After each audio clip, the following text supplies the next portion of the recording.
I hadn't been to the cottage since David died. The place was his family's legacy, a quiet retreat tucked into the pine-covered mountains, far from the city and even farther from the noise of the life we built together. For years, it was our summer sanctuary. A place for coffee on the porch at sunrise, for the creak of wooden floors beneath bare feet, for the soft thrum of cicadas echoing in the still air. But after he passed, I couldn't bear to face it. Not alone. So it stood untouched for almost 3 years, a place frozen in memory, too sacred to enter and too painful to ignore. That is, until the letter came, official and cold, warning me that if I didn't make necessary repairs, the estate might fall into dispute. I needed to go, to clear it, to decide what stayed and what left with me. But I couldn't do it by myself. "Let me come with you," Ryan said, his voice steady. "You shouldn't go alone." I hesitated. He was David's son, my stepson, technically, though that word always felt too formal, too distant. He was 24 now, grown, living in his own apartment in the city. Yet somehow we had stayed close. Closer, perhaps, than either of us admitted aloud. After David's funeral, Ryan was the one who checked in the most. Not my sister. Not the neighbors. Him. In a way, we had grieved together, quietly. We left early on a Friday, winding our way up through forgotten mountain roads. The sun filtered through the trees in golden threads, and the quiet between us wasn't uncomfortable. It was filled with something unspoken. Anticipation. Dread. Maybe both. The cottage looked just like I remembered. Weather-worn but strong. Its deep green siding faded a little more, ivy creeping up the sides like the place had been holding its breath, waiting. I stood at the gate for a long time before unlocking it. Inside, the air smelled like old wood and dust. The same checkered curtains hung in the kitchen. The same mugs in the cupboard. Even the same photograph of David and Ryan, taken years ago, still sat on the mantel, David laughing, Ryan maybe 12, cheeks red from the cold. I reached for the frame, but my fingers stopped short. "Leave it," Ryan said softly, stepping up beside me. "He still belongs here." I nodded, the lump in my throat too thick to speak. We spent the first hour airing out the place, opening windows, brushing off cobwebs. Ryan moved easily, confidently. He had David's broad shoulders, the same way of tilting his head when he was thinking. But his eyes, those were gentler. Watching. Always watching. By late afternoon, we had settled in. There were only 2 beds, one in the main bedroom and the other a twin in the loft. I offered him the main room, but he refused. "Dad always slept in that bed with you," he said. "It's yours."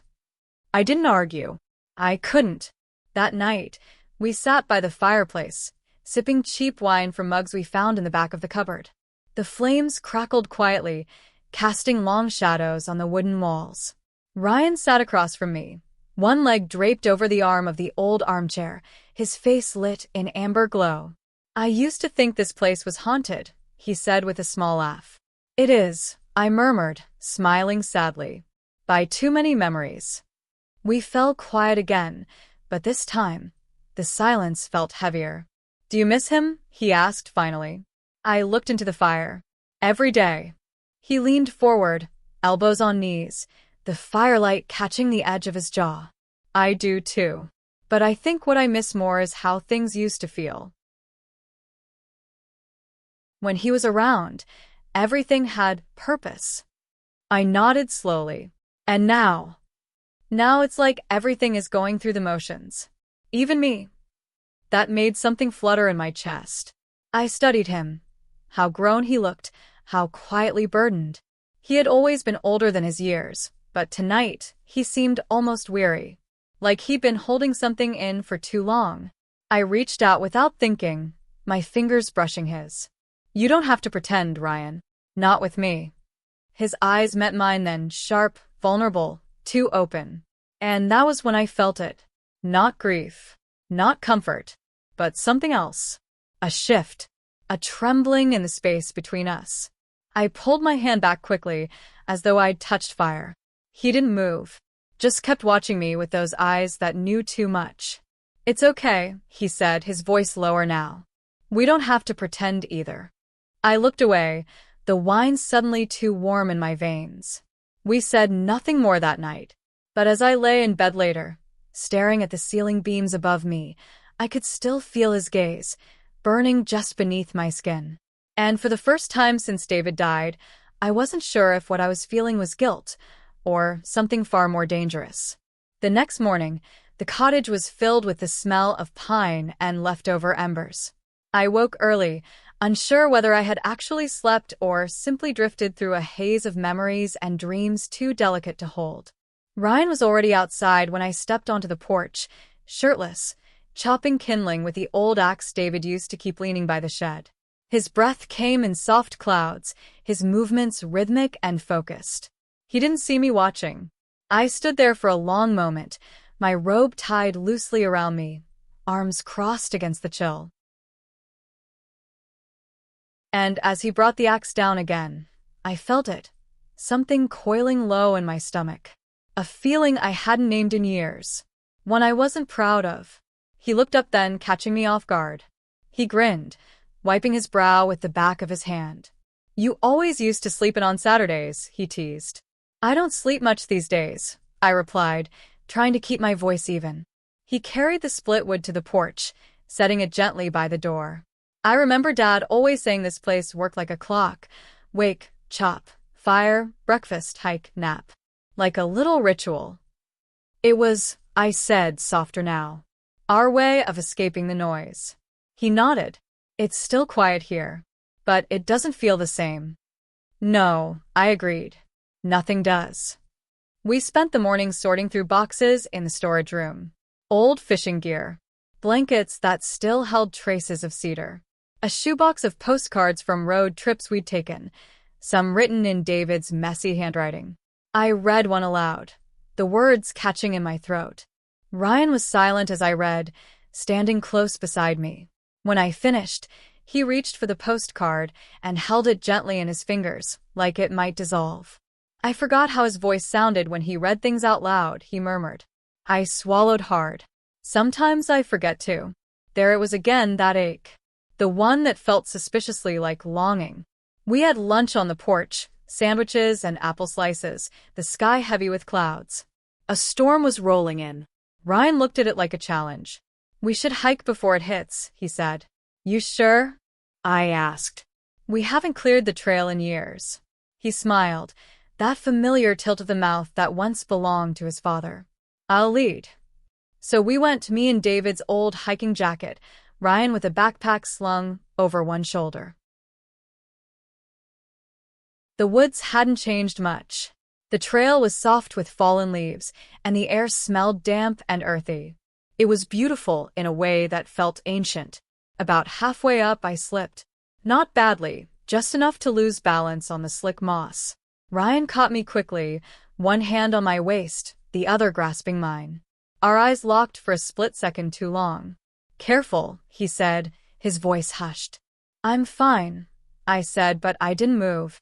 He didn't either. It was only a moment, but it cracked something open between us. That night, the storm rolled in as predicted, heavy rain drumming on the roof, wind sweeping through the trees like a warning. We stayed inside, warmed by firelight again. The mood was quieter this time, less playful, more thoughtful. Ryan poured us each a small glass of whiskey, a bottle left behind in the cabinet. He sat across from me, one leg bent beneath him, his shirt damp at the collar from the earlier hike.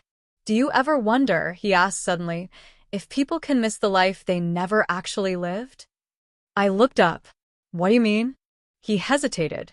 Like, maybe what we were supposed to have wasn't what we got. And now it's too late to say it out loud. I watched him. Say what?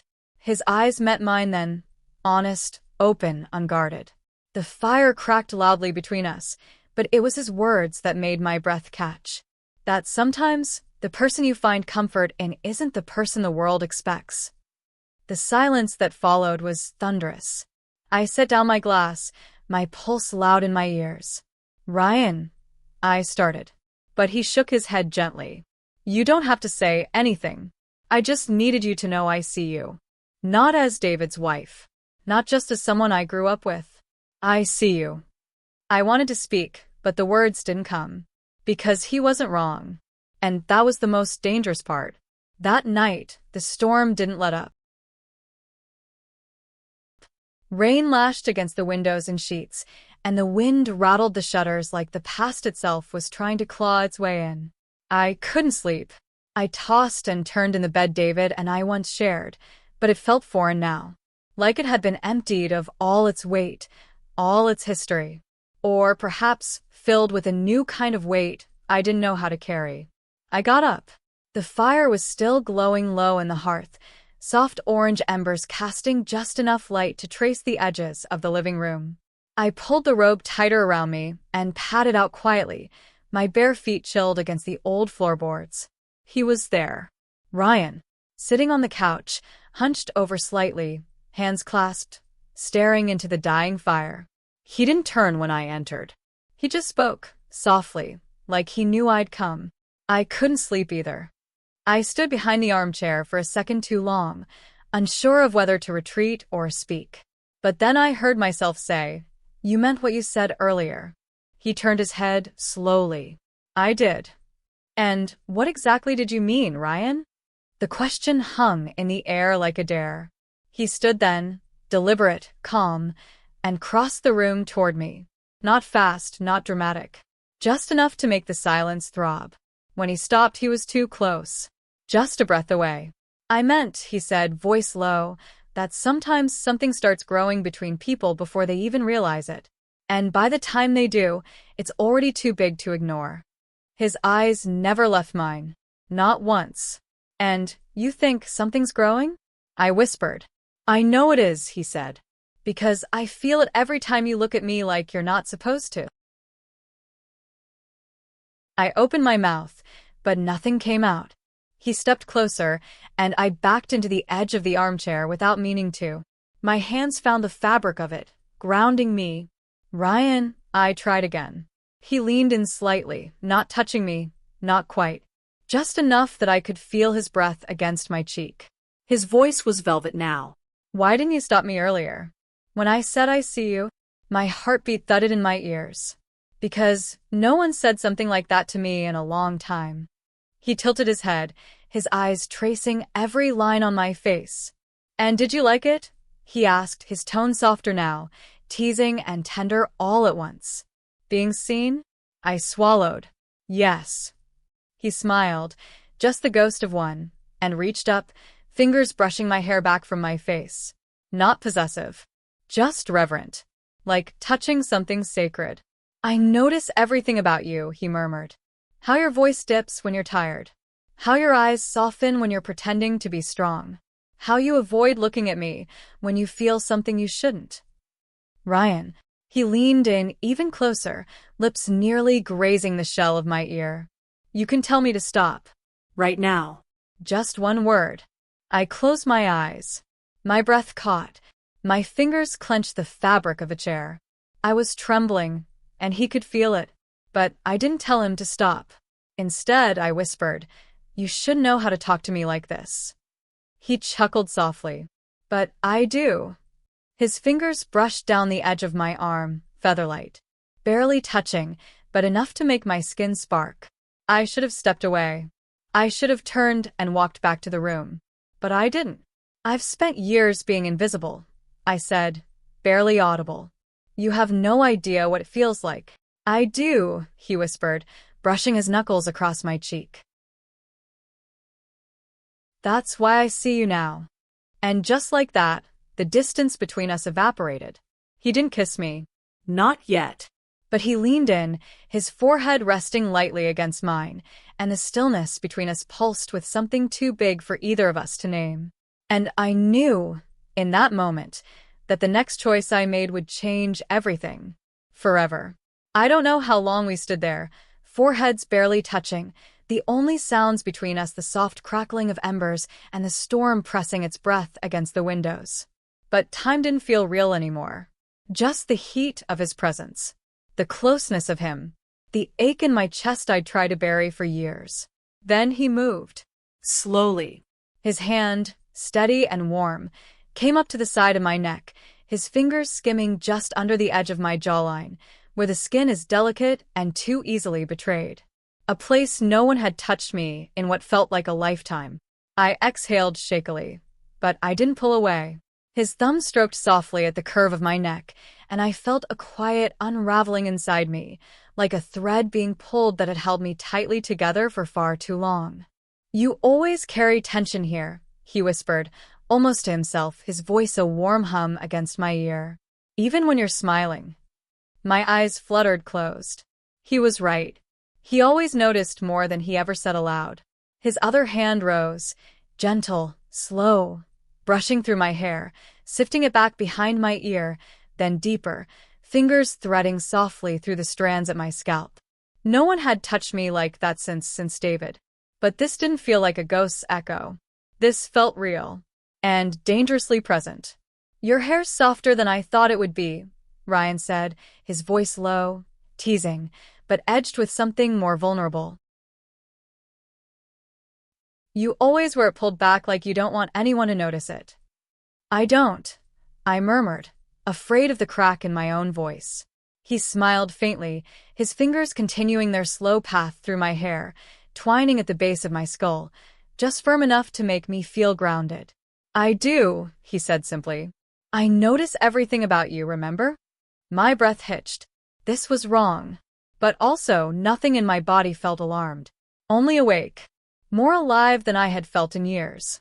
Every inch of my skin felt aware of him. His nearness. His touch. The careful, reverent way he seemed to study every part of me without rushing it. And then, his fingers still nestled in my hair, curled slightly, tilting my head just a little, enough to bare the other side of my neck. The movement was quiet, intentional, and full of unspoken permission. He didn't move further. He just let his thumb brush just under my earlobe, a spot so sensitive it made my knees feel unreliable. I gasped a tiny sound, and he paused. His breath touched my skin when he whispered, "You don't have to say yes to anything. But you haven't said no." I opened my eyes slowly. Our faces were so close now. His gaze searched mine with quiet patience, a fire beneath the calm. "I haven't said no," I confessed, my voice barely there. Ryan didn't smile this time. His expression softened instead, something in between gratitude and restraint. "I've wanted this longer than I'm supposed to admit," he said. And I couldn't speak. I didn't know how to tell him that I had too. Even if I hadn't let myself realize it until now. Even if I still didn't know what it meant. His hand slid from my hair to my cheek, and he held me there, not with possession but care. The kind of touch that says, "I know you, and I've been waiting for you to feel this too." And I was feeling it, every trembling inch of it. His hand was still on my cheek, thumb barely moving, just the softest motion, as if afraid that if he pressed too hard, the spell would break. Then he leaned in, closer, so slowly, I could feel every breath that passed between us. His lips hovered near mine for one fragile second, then brushed the corner of my mouth in the gentlest kiss I'd ever known. Not bold, not demanding, just a question, whispered in the soft press of skin. And my body answered before my thoughts could. I gasped, a sound too small to stop what was already happening inside me. That soft kiss that shattered me. I reached for him, without hesitation now, my hands finding his face like I had always known how it fit in mine. His skin was warm beneath my palms, the faint stubble under my fingertips grounding me in this impossible reality. And then I kissed him. Full. Unhidden. On the mouth. It wasn't clumsy. It wasn't shy. It was relief, an unraveling of years spent untouched, unspoken, unseen. His breath caught, and then he kissed me back, deeper this time. No more hesitation. No more questions. Just us, in the quiet roar of everything we had been too afraid to say out loud. My fingers curled into the back of his neck, drawing him closer, anchoring myself to the moment, to him.